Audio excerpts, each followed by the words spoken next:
Are you exhausted from running on the hamster wheel of life? Do you feel like you followed all the rules, did all the right things, yet still question, is this really it? Maybe you've dreamt about a totally different career path, but quickly brushed the thought aside because you missed your chance. If so, you're likely not living the happily ever after you once dreamed of. But welcome to the club. You're not alone. Many women had these same thoughts, including myself.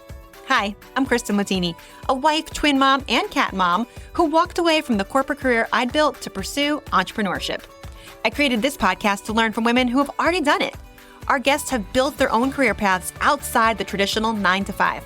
They'll share their personal journeys, the challenges they faced, and the lessons they learned along the way. From there, we'll use their inspiration and insights to help us take baby steps to build our own fairy tales. So, whether you're looking to start your own business, make a career change, or simply live a more fulfilling life, this podcast is for you. Consider yourself sprinkled with fairy dust, and let's go. Welcome back to another episode of Build Your Own Fairy Tale. Today's guest is a little extra special because today's guest is our first ever male on the show. This, of course, if you don't count my husband making a guest appearance on our special 100th episode. So I am so excited to introduce you to Josh Hall, a web design business coach, podcast host, and former agency owner who now teaches creative entrepreneurs how to build businesses that give them freedom and flexibility. So if you've ever wondered how to stand out in a crowded space or make the leap into something new, this episode is for you. Let's get right to it. Josh, thank you so much for being here. Welcome to the show. Thank you for having me, Kristen. You said before we hit record, first boy on the show aside from your husband. So it's an honor. Yes, aside from my husband, the inaugural male guest. So very excited. My children have been pulling for this for a while. I don't care about your listeners as much as your children. I hope I don't disappoint your children. That's going to be the goal. You have here. 2 10-year-olds who are going to be very happy to hear you were on the show today. So I do have a TIE fighter behind me, so if that makes them feel any better. Yeah. Nice. Okay, awesome. Well, and that makes this first, our kickoff, like icebreaker question, even that much more exciting because typically, Josh, I ask if you could be a fairy tale or a fictional character, who you would be and why. And as I was thinking about today, I'm like, oh, I feel like that's different to ask a man. But you know what? It's all good. So who would you be, Josh? So would a fairy tale or fictional, I mean, I guess that I could choose sci-fi, right? That would be in the anything fictional. You want. It would be something in Star Wars for sure. I mean, the thought of using the Force, I probably couldn't be trusted with using the Force, especially in like traffic. But if I could have it to harness it for good, I think that would be pretty cool. So I mean, years of just growing up, pretending like I'm opening doors at Target and still doing that at 38, that would have to be my go-to. I just want the Force. Yeah. The Force. I love it. And the Force for good, especially. But, opening doors is pretty cool, too. Yeah. Okay. Awesome. Thank you for going with that because, I did overthink that one. I was like, do I change it up? No, we're not changing it up. He might have a fairy tale character, too. Okay. What superhero buff guy would you want to be? Yes. So, okay. So now that I've got that out of the way, can you please share your career journey with us? Because I understand you started out as a cabinet maker and drummer and then created an agency and now you're building community. So tell us about all the things and how you made all these pivots. That was kind of the good highlight, the bullet list there. Yeah, it kind of all goes back to how far you want to go back. That's really where it started, though. I was a cabinet maker actually for a tour bus customizing shop. And that's important because I was not business-minded at all. I was not entrepreneurial. Oh, actually, technically, I was entrepreneurial. I didn't realize it, but I am, by all intents and purposes, an accidental entrepreneur. So I just thought when I was a cabinet maker, I really didn't know what I was going to do when I grew up out of high school. I knew that I was a good drummer and I was in a rock band. And I was basically doing a cabinet maker job by day, rock band by night. My whole company, about half of the company got laid off after all the stuff going on in 2008, 2009 with the economy and everything. I didn't know what was going on back then, but all I knew is I got laid off and it gave me the opportunity to try something out without looking for another job. And that was Photoshop. I got into the design world. I had always had an interest in art and stuff. So the day I got laid off, I remember I opened up Photoshop and I just started doing graphic design and learning that. And because I was a metal drummer, my band needed artwork and we needed stuff all the time. So I just naturally started, I enjoyed it and I got pretty good at it. And then I started designing our t-shirts, our album artwork and stuff like that. And the light bulb moment for me when it came to something serious in the design world was we were playing a festival and somebody asked us who did our merch. And I said, I did. And then they asked, how much would you charge to do ours? And that was just, I mean, as I look back on it, that was it. That was the pivot, like you talked about. That was the jettison into realizing, oh my gosh, I could do something that I actually enjoy, that's creative and fun. And yeah, I wasn't business minded yet, but I like doing design. I got paid for it. So that's how it all started. And then eventually, as I learned, all roads lead to web design, especially in the design world. Awesome. Okay, wait, before we go back to the career part, we need to know the name of the rock bands. And have we ever heard any of your songs or your music? Some may have. We did get a little bit of national radio play and traveled all over for a while. It was called This Fire's Embrace. We were like actually a Christian metal rock band. So if anyone is in that world, you may have heard my beats on the airwaves once or twice. That's probably it because we weren't huge, but we did some cool festivals and some shows. So that's awesome. Hey, I bet that's a million times further than a lot of other aspiring rock artists. Okay. You know what? And in all honesty, what's funny is because now I'm in web design, I thought I was so original that I went from like rock drummer to creative and designer and learning web design. Come to find out, like over half of the people I know came from the music world of some sort. And I think there's a lot of similarities between a musician background and a creative business background because you're doing a lot of the same stuff. So long and short of it is, being in a band actually helped prepare me for the next step, which was eventually to be a web design business owner. Yeah. And it's true. I mean, I've had guests come on the show before and say too, like everything I did up until this point prepared me, even though it wasn't in a traditional sense. Right. So that makes total sense that you say that. But then what were the first steps you took? So light bulb went off. Maybe I could do design and create merch for other bands. Like what were the first steps you took to create this now new business? Yeah, it's with the graphic design initially, it was just bands. It was t-shirts or artwork. And we had a growing network as I learned to build a network in the business world. I had a growing network in the musician world. So I knew tons of bands, our producers, people we interact with all the time. They needed merchandise and they needed designs and stuff. So that's what started. It was purely freelance. And I was still doing odd jobs at the time. And then people started asking about websites. And this was circa 2010.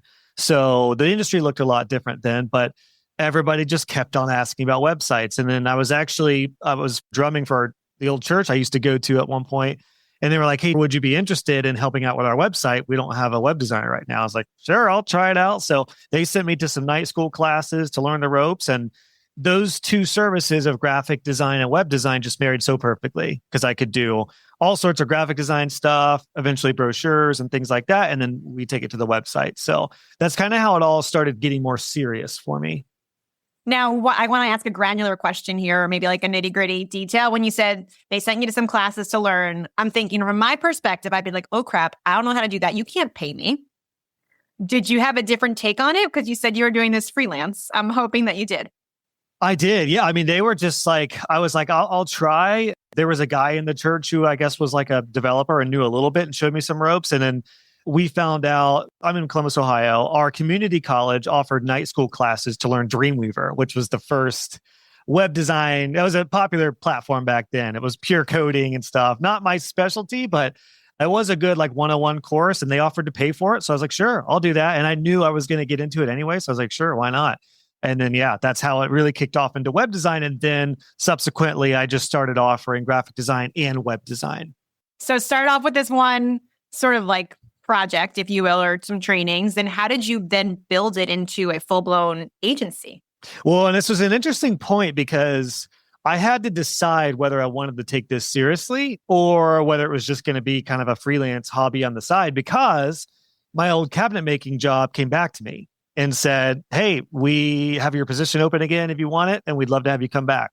I had just started doing websites, and I actually started making some money to where I was like, I could go back to $11 an hour, or I could take this seriously and really go for it. I had got a taste of like chunks of money, even low end, like $50 here, $100 here. My first website was $300, as so many web designers have that story as well, and photographers and anyone else. So, you know, we all start low, but it was enough to be like, man, if I took this seriously, I think I could make way more. And I enjoy this work. So I was not financially prepared to do this, but I denied it and said, I really appreciate it, guys, but I'm doing this now. And I kind of forced myself to go full time. At this point, too, I think I was 23, didn't have a wife or a girlfriend or anything at the time, didn't have any major responsibilities, lived with my dad. So I could go for it. It was not financially, a challenge to make it happen. So yeah, that's what made me realize, okay, I want to do this seriously. And then I became a business owner. I went from freelancer to just painfully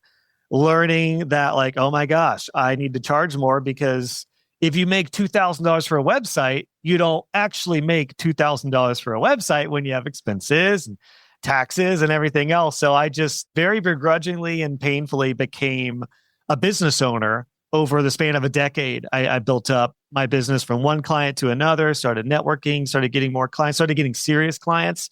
And I can expand on this if you want, but yeah, that was in short what led me to making it more serious. Yeah. And I love that you sort of took that leap on yourself, where you're like, no, I've had a taste of this. Like I could turn this into something significant. And I was definitely going to ask, like, where were you personally that you could you afford to do this? So I'm glad you touched on that. But do you think if you were, 10 years advanced in your career and family life, you would have been able to take the same leap? Do you think you would have taken the same bets? It's funny because that job was still like almost minimum wage. I mean, it was like $11 an hour. So I think I would have been much more business minded sooner. And that's one thing I help people with now that I teach the business of web design, is I help people go from designer and artist to like business owner as quickly as possible. And not without not enjoying the craft or losing the love of design. But the reality is, like, you gotta be business minded, especially if you need to make more money faster. So that would be the only change, is I would have probably read some business books and taken some courses to think business first. Excellent. And then can you, again, fast forward, I'm asking you, because I know you grew this into the agency and then you ultimately sold the agency, right? Yeah. So it was about almost exactly a decade that I was a freelancer, and then eventually became a true business owner, a web business owner. And then I did sell my agency in 2020, actually to one of my students now, funnily enough, because I had started teaching on the side. We'll get to that. But yeah, it was interesting too, because when I went to the community college, I really enjoyed the night school class. And then I realized it was part of a bigger program to learn more about digital stuff, photography, videography, Photoshop, Illustrator, all these things, a little bit of web design. So I actually enrolled in that, and I did night classes while I was working odd jobs and doing freelance. And my whole goal, I'm saying that because my goal was initially actually to get a job as a designer. That's kind of what I thought, was to do freelance, and then maybe I'll get a job as a web designer at an agency. And then I ended up making, I think it was about $30,000 a couple years in. And then I realized these entry-level positions are like 20 or 25, maybe 30. And I have the freedom, and I've got enough experience a few years in to where I knew I could get to six figures eventually. So that's when I really, really, really took it serious. I went from a freelancer and became a true business owner. And that changed everything. And I'm summing up a decade's worth of experience in this, of course, but it was just literally just one step at a time. I mean, I took it very slow. I was quite content, quite honestly, being a freelancer, wearing all the hats. We're both 17 hats users, so perfect expression. I really was. I mean, the whole 17 hats mantra of just, you're likely doing a lot of the things or all the things. That was me. And I was pretty dang good at it, quite honestly, to my own detriment, because I was good at networking. I got pretty good at the sales, really good. My strong suit was just honestly caring about my clients, whereas most designers just wanted a quick job and done, and they disappear. That was a huge separator for me, one client at a time. And I was good at design, okay at code, sucked at administrative, but I worked my way through it. So, I was good enough in all the traits to be a solopreneur and freelancer for a long time. But then I realized I got to a point where I had, I think it was 23 projects all on my own. Some of these were big website projects. Some of these were smaller, but nonetheless, I used Basecamp for project management. I had 23 projects, and I was like, I'm here. I'm like, I don't know what to do. I cannot do all this. So I started dipping my toe into scaling and getting some help from other designers to help get that off my plate, literally. Yeah. So 23 projects feels like the tipping point of, maybe now we need more people here. This could be the agency. Yeah. And And it's kind of interesting. I think actually prior to that, I had started getting some help, and I had always like one off, got a little bit of help here or there, or it was something I couldn't figure out. I wasn't afraid to say like, hey, I don't know how to do this. In one of my web design communities, I'd say, does somebody know this? So I had kind of dabbled my toe a little bit, but and that was my experience where like something's got to change. Like fundamentally in this business, it's a legit business now. That was probably 5, 6 years in. So I spent a lot of time as a content solopreneur freelancer, making more, charging more, doing a lot. But I think a lot of solopreneurs who are hesitant to scale come to this place too, where you're like, whether it doesn't really matter I mean, the only option I could do is like really, really, really jack up my rates and just take on a very few clients. But if I don't want to go that route, I've got to get help. So I had to learn to become a true business owner and get some help with designers and juniors and start to delegate more and to just focus on what I do best. So that was kind of if I could break down my web design journey in two parts, it was part one, becoming a freelancer and solopreneur. Part two, become a business owner, and then eventually getting it to a place where I could sell it. Yeah. Okay. And then what went into, again, I'm asking you to summarize a lot of hard work here, Josh. That's good. No, that's good. But yeah, I mean, you've got this great perspective because you've made a lot of pivots. You've made a lot of updates. So then at what point were you like, okay, let me sell this, let me pass this on and I can pivot to the next thing, right? Yeah. The big thing with that is that I started teaching web design in that later stage in that part two. So locally, I got invited to be a part of a like high school mentorship program. That was at the height of me just trying to really become a business owner. And I knew some people in that world. And I was like, yeah, I'll do that. It was like, they'd give you a few students that you'd sit with for 4 or 5, 6 hours. And most of the students, they just want to do like video game design.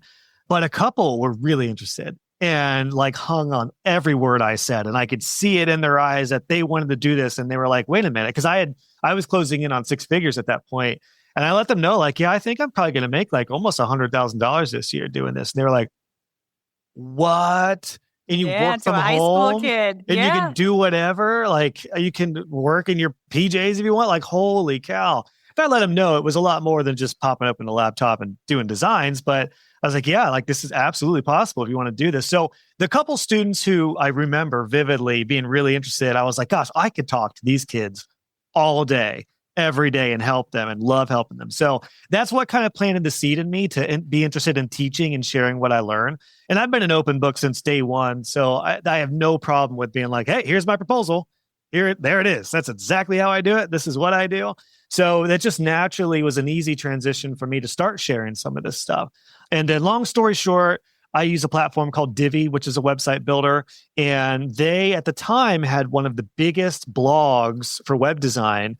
And their content creator guy lived here in Columbus. I found that out and just reached out to him and said, hey, I'd love to take you out to coffee. I use Divi and I'm a web designer. I've been doing this. I'm closing in on 6 figures. And I met with him, kind of shared in my business. And he's like, dude, you have a great story. He's like, would you be interested in being a guest contributor to our blog and just sharing what you're learning? I'm like, absolutely, no pressure. It was a huge blog with like hundreds of thousands of readers. I mean, it was a big deal. But I learned how to like blog and how to almost like structure what I've learned and experienced into a digestible piece of content. And then I did that, absolutely loved it. I got paid for it. And then I started a YouTube channel and I just shared tutorials on how I build websites and what I've learned. And then that took off. And that's what kind of started my online education platform, which is what I do now full time. So, again, condensing a lot here, but once I started doing that, I got into courses. And then once I started creating courses, I just got addicted. And then I created a suite of courses about everything that Josh 10 years ago needed to know when he started his web design business at my level. And they did really well. And I learned how to market courses and become a true entrepreneur. And by that time, I was still running my agency, but I had scaled it to a point where I was just primarily doing project management and some higher level stuff, keeping it pretty low key.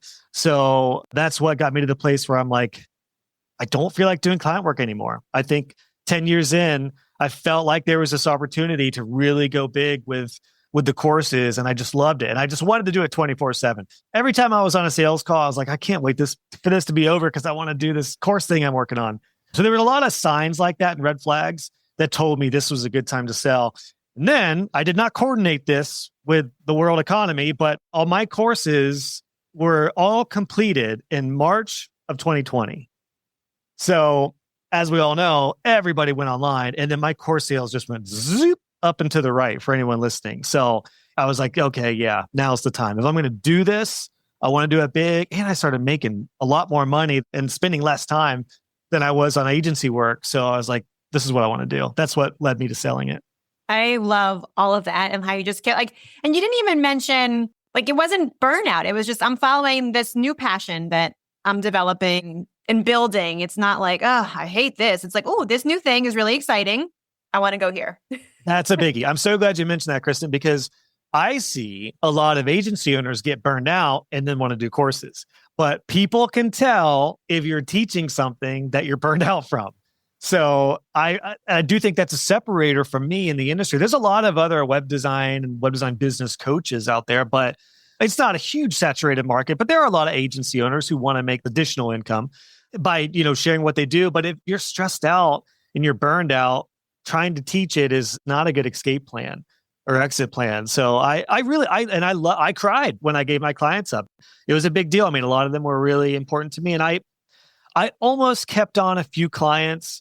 But the problem with that, for anyone who eventually wants to like transition to a community or a membership or something away from service work, I personally just could not run two businesses like that at the same time. I just couldn't do it. I'm not a half-ass guy. I had to go all in. At that time, I had also had two kids and I didn't want to spend more time on the weekends and evenings. So I just decided, yeah, I'm going to sell this thing. And luckily, because I had built up a suite of courses, one of my students who killed it went to six figures in his first year.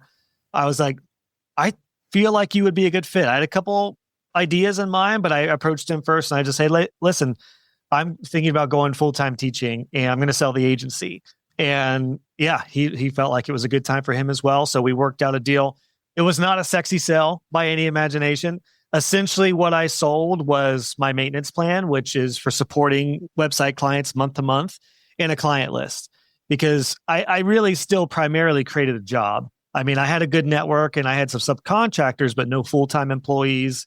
So aside from some SOPs and things in my courses, I mostly created for myself a job with some recurring revenue with our website support plan. So that's what I sold. And basically, the way we worked it out is I basically get paid on the profit of that agency every quarter, a certain percentage of the profit. And then I'm kind of a consultant for them. So it worked out. I wanted to make sure I was still kind of in the game, because if I'm going to teach web design, I need to be in the game a little bit. So that's how we worked it out. So I get paid quarterly and I'm still kind of a consultant for them. So I oversee, and he still does what he wants as the new owner, but I still, give my touch and flair, especially if he has questions or wants more high level strategic thinking. I love that it's kind of stayed in the family of he was a student and then the student became the teacher type thing. But also you mentioned, so March 2020, you had the courses done and the sales went in the right direction, right? But I feel like so many solopreneurs and people will be like, I put it out there. Nobody came. So one, did you have a super large following at that point? Or was it the SEO that you had learned to optimize? I love that you're talking web design lingo. It was all that. And important to note, I felt comfortable going full time with it because I had been doing it for 3 years on the side at that point. So I started doing blog writing for this big website, which gave me some notoriety. I had started my YouTube channel, which blew up. Small still. Currently, even today, I have 36,000 subscribers, but it was enough to have a base of really good people. I had an email list that was growing, a few thousand people at that time. So, and I had the course sales. I had the proof. In fact, I was making more in course sales than I was with the agency work. And I was like, man, and that was intentional too, because I backed off from the agency work. I mean, important to know, like I could have built up probably a 7-figure web design agency if I really wanted to, but I really just let it go at a lower level and just had my time to focus on the courses. And I just really love teaching. That's really what it was. And going back to what you said earlier, like I was not burned out from the agency. I just wanted to do this more. And I think that happens with entrepreneurs when you're like, I still kind of like doing this, but I like this more, especially now. Are you familiar with the 7-year itch principle? I feel like I've heard of it in passing. I feel like people reference it in marriages too. That could be. There could be something behind that to anything and everything, honestly, in every area of life. But I just kind of heard it, and maybe there's different frameworks of it. But the idea is that like every 7 years ish, especially for entrepreneurs, you want to do something else. You want to add something else to your business or maybe switch things up. Coincidence or not, it was 7 years that I started doing courses after starting my business.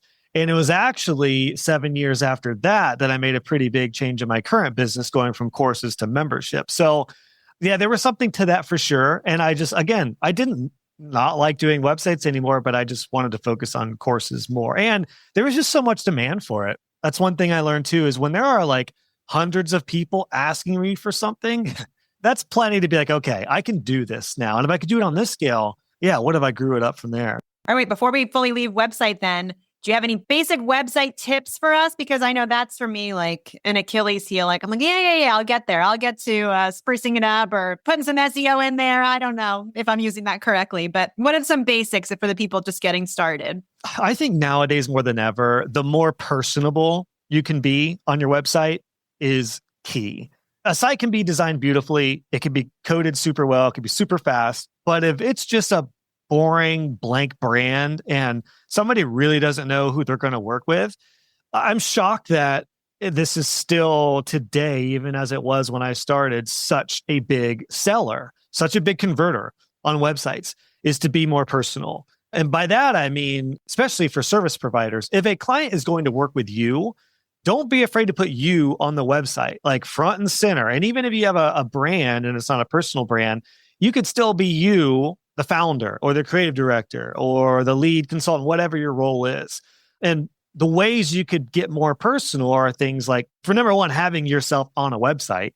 I see a lot of agency sites where, actually I just saw an ad today on Facebook for an agency and I just checked it out just out of curiosity.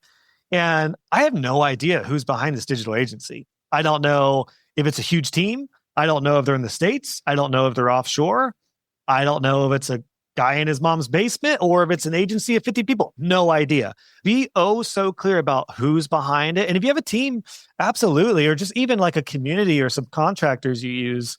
I kind of had a hybrid approach where I was like, hey, I'm Josh. You'll see my face everywhere. I'm the lead, but we have a team of folks who help out, some all the time and some as needed. And I can't tell you what a big converter that was for me. So yeah, being so clear about who's behind the brand and little personal touches, like don't be afraid to talk about your story on an about page, not across the whole website, because, business owners want to find out how you can help them. But I just had a coaching call yesterday with my community now, and the member she was a twice breast cancer survivor. And I didn't know about that. And it wasn't on our website. Or she said it was a blog post, but it was buried on her blog. I was like, we got to get that front and center. That is remarkable. And to just lump that in with business terms, like it shows that you're resilient and that you're persistent and that your business has survived while you went through two incredible hard journeys. Like those kind of things are, I think, where now more than ever in the age of AI and the age of like, who's behind this? Get you on your website. The last thing I'll say on that too is personal videos anywhere and everywhere that you can. I used to send out a personal video with every proposal, and it wasn't even my face. I would just walk them through the proposal, it'd be like 5 minutes, because I could send a proposal for $10,000 for a project and hope that they understand it. Or I could guide them through it and say, hey guys, here's the proposal. I'm going to walk you through just real quickly here, just like we would if we were sitting down at coffee. Side note, I learned everything you can do in person. If you can translate that to online, you'll get way better conversions. So I learned when I was sitting across from somebody, showing them a proposal and walking them through, they were much more likely to move forward. So I was like, why haven't I been doing that when I send my proposals virtually? So with 17 Hats, I have it all automated, and then I will include a personal walkthrough video with the proposal. Huge. So personalization above design, copy, messaging, all that stuff is important, but you'll make a lot more and convert a lot more if you're more personal. I like that. I might have to explore that video piece. But one of my first bosses had said to me, Kristen, people can buy this stuff from anybody. They want to buy from people they know and like, right? So to your point of like sharing, this is me, this is who I am. And if we have that in common, like that's cool. Let's talk about that. Get some work done too. That, and if you're going to do a sales call, why not sell first by just having a video of you walking through a service or some sort of social proof or some sort of, like, no one needs to be influencers, but at the very least, what I learned to do is to just have a video of me overviewing services. And that was huge because by the time I got on a call with somebody, they'd be like, okay, I watched your video. So I get this. I do have some follow-up questions, but they already kind of felt like I wasn't a celebrity, but they were like, oh, I saw your video and now I get to talk to you. It adds a little authority and trust there too. Yeah. And you took those extra few minutes. I'm sure that you weren't spending hours on these videos, but you took the extra few minutes to like put that little bit in, and it just felt that much more like, oh, Josh cares. Like you said, like I cared about my clients. Yes, totally. And it was something that I wasn't doing all the time. I went to my basement. We had a white wall. I set up a couple cameras and it was a little janky, but I recorded a video for my web design services, for my SEO services, and a couple other areas all at once. I bulk recorded them, and that lasted me for probably 6 months. It's not something you need to do all the time, but my gosh, get yourself on your website. Like the more personalization you can put in there, the quicker payoff it'll be for sure. All right. I like it. Now you referenced just meeting with your community today, or was it yesterday? So tell us about now this community piece that you built, or this pivot to community. Yeah. Oh, this was the painful one because I had built up my courses and I was 100% a course business and I was living and dying on launches.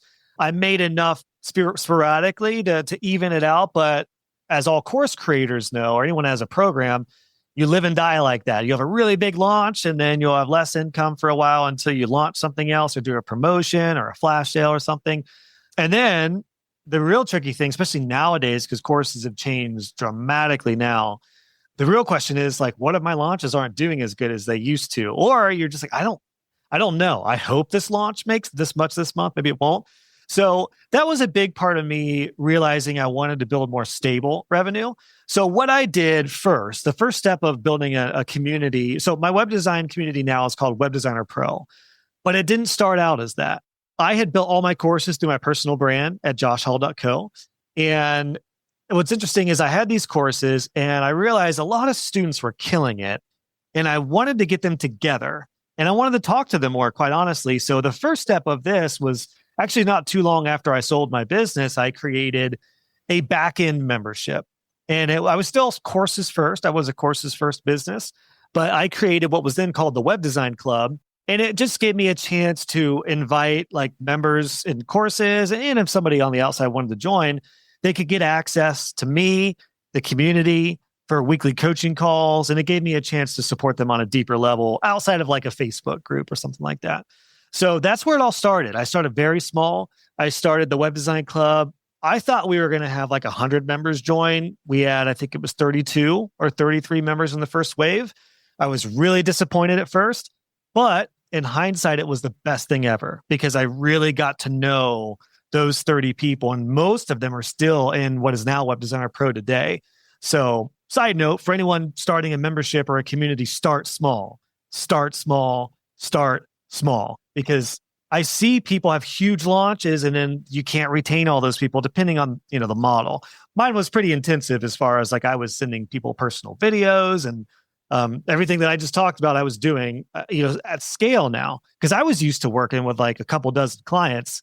Now I'm working with a couple dozen web designers on a different level, of course, than service work, but nonetheless, it was intensive. So I realized small is good. And then that built up while I was building my courses.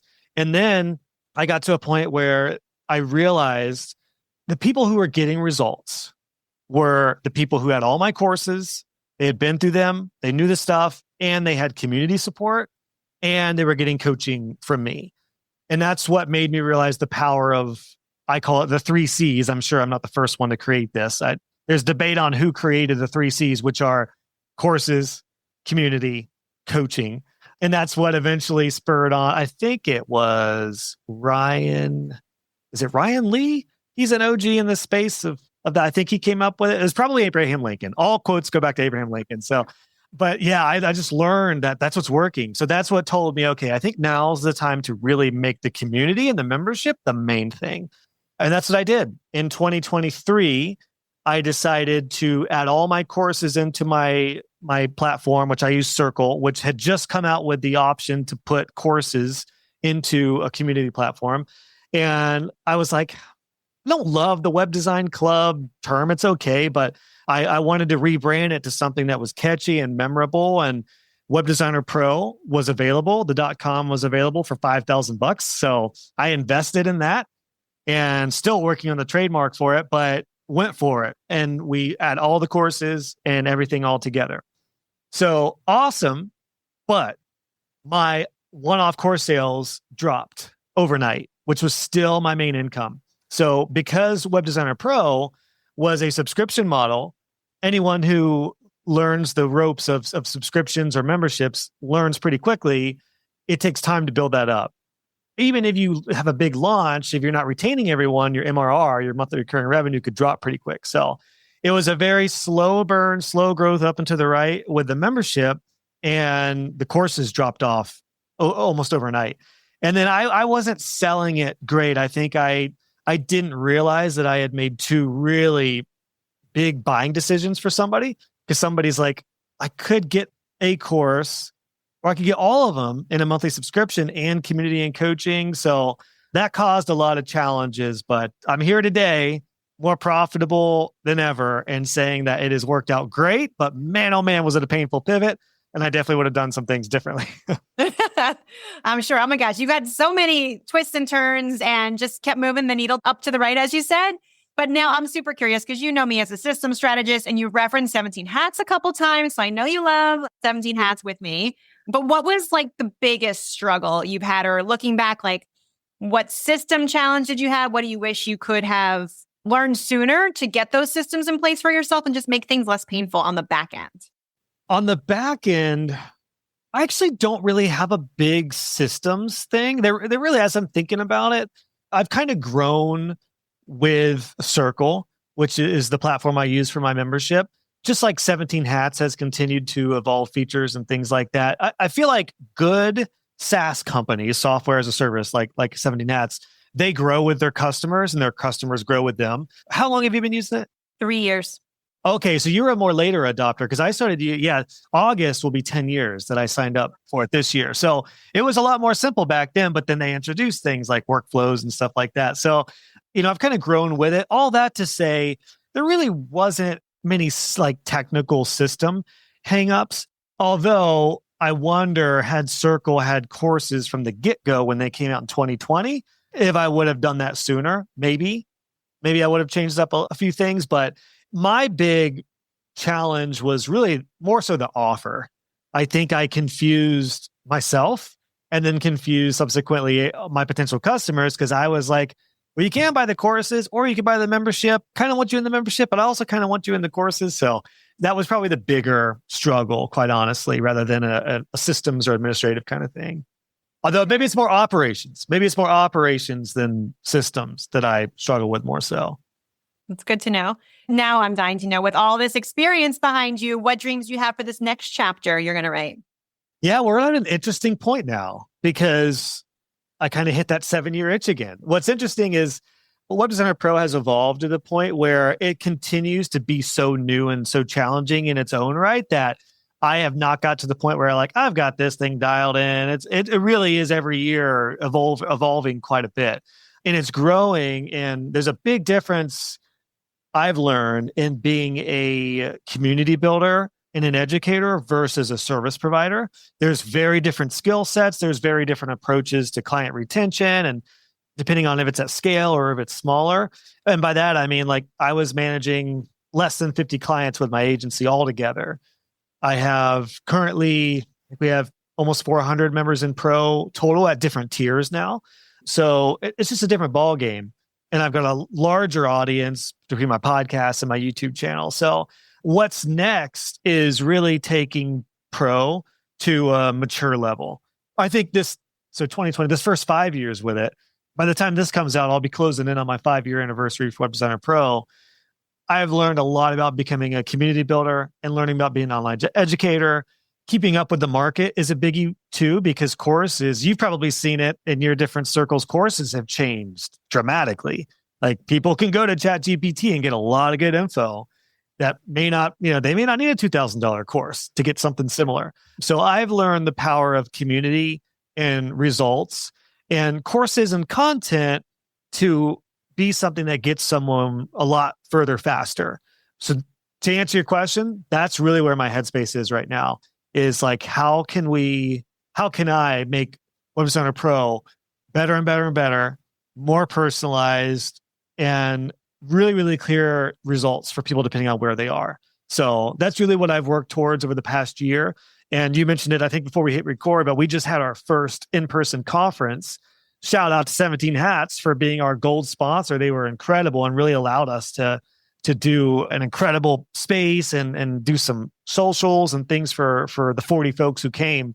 And that was a biggie. So I'm right at the tail end of, because that just happened last month.